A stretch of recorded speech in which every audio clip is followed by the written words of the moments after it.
Hey, welcome to today's light discussion and reading, otherwise known as the TLDR segment of Finally Talking.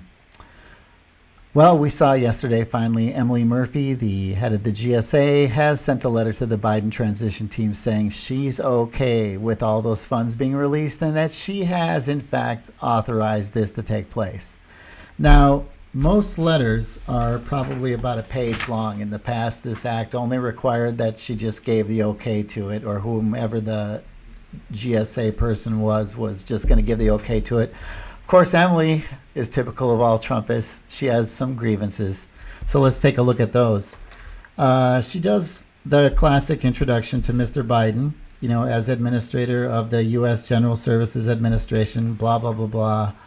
But here's how she says it. Instead of just saying, I'm releasing the funds for you to use, and congratulations, blah, blah, blah, blah. She takes a whole page to say the following. And I got to read it to you.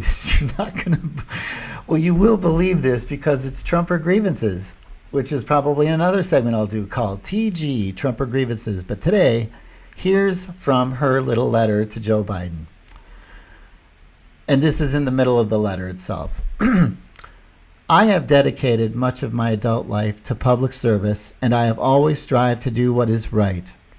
I think we all try that, Please know that I came to my decision independently based on the law and available facts. I was never directly or indirectly pressured by any executive branch official, including those who work at the White House. To be clear, I did not receive any direction to delay my determination. Okay, now, this first time she says it, I think you're trying to defend yourself a little bit. The second time, it makes it very clear that she did, in fact, get direction from the White House. But then she goes on to say, I did, however, receive threats online, by phone, and by mail directed at my safety, my family, my staff, and even my pets, in an effort to coerce me into making this determination prematurely. Even in the face of thousands of threats, I will always remain committed to upholding the law. Thank you, Emily. She continues with, contrary to media reports and insinuations, my decision was not made out of fear or favoritism. So she lets Biden's team know that she's been threatened, but she's not going to let that stand in the way of her decision-making process. And frankly, cry me a river, Emily, because if you want to talk about threats to your safety, talk to Gretchen Whitmer of Michigan.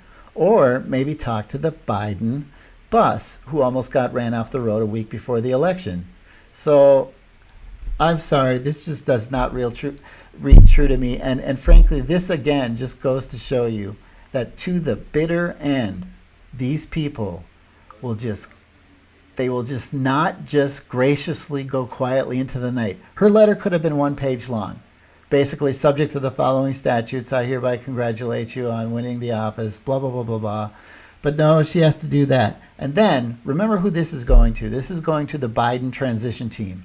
Years of governmental service on Joe Biden and on the people that he's selecting for his transition team. And in fact, his cabinet members so far have shown people who have the propensity to understand how government works, unlike some administrations we may have experienced recently.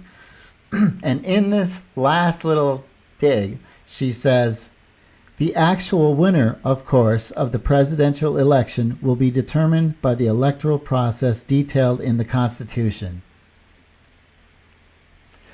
Joe Biden and his transition team need a lecture on the provisions of the Constitution from GSA Emily Murphy. Well, I just have to tell you, this is just so Trumpian. I mean, to the bitter end, like I say, this is what they would do. This person couldn't just sit there and write a perfunctory letter, even with all that pressure. She has to talk about how she was threatened, as if nobody else has been threatened ever in this past 4 years with their lives. But her pets were threatened even. So that was really bad. She didn't fold. Trump will be proud of that. And she wants Biden to know that, of course, the Constitution will determine the actual outcome of this election. So that is today's daily rant on Finally Talking. And I'll catch you on the other side. See you soon. Bye.